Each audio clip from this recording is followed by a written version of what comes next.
ইস্তাগফিরু রাব্বাকুম, তোমরা ইস্তেগফারকে আবশ্যক করে নাও, বেশি বেশি ইস্তেগফার পাঠ করো। ইন্নাহু কানা গাফফারা, নিশ্চয় তিনি ক্ষমাশীল। ফাকুলতু, আমি বললাম ইস্তাগফিরু রাব্বাকুম, তোমরা তোমাদের রবের কাছে ক্ষমা চাও, ক্ষমা প্রার্থনা করো।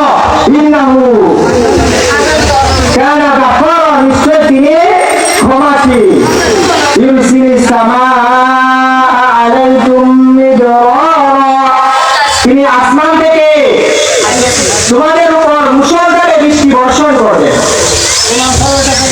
ওয়ায়ুমদিদুকুম বিআমওয়ালিন ওয়া বানিন, এবং তিনি তোমাদের ধন সম্পদে সন্তান সন্ততিতে বারাকা দান করবেন, বরকত নাযিল করবেন।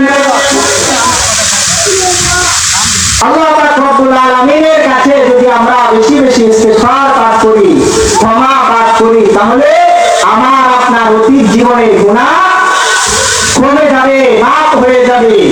এজন্য আজকে আমি চিন্তা করি, আমার বয়স 60, 70, 80 হয়ে গেছে। আমি শিশু ছিলাম, শিশুর গণ্ডি পেরিয়ে কিশোর হয়ে গেছি। আমি কিশোর ছিলাম, কিশোরের গণ্ডি পেরিয়ে আমি যুবক হয়ে গেছি। আমি যুবক ছিলাম, ওই যুবকের সীমানা পারিয়ে আমি যৌবনে পদার্পণ করেছি। আমি যৌবনের সীমা পারিয়ে বার্ধক্যে উপনীত হয়েছি।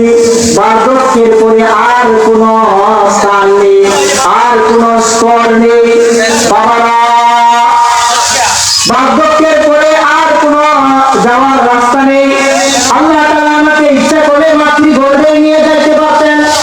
আমার আপনার সম্মুখে অনেকে মাতৃগর্ভে মারা গেছে।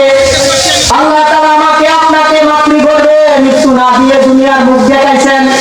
ইচ্ছা করলে আমাকে আপনাকে শিশুকালে মৃত্যুদান করতে পারতেন। আমাকে আপনাকে শিশুকালে মৃত্যু না দিয়ে আমাকে কৈশোরে উপনীত করেছেন।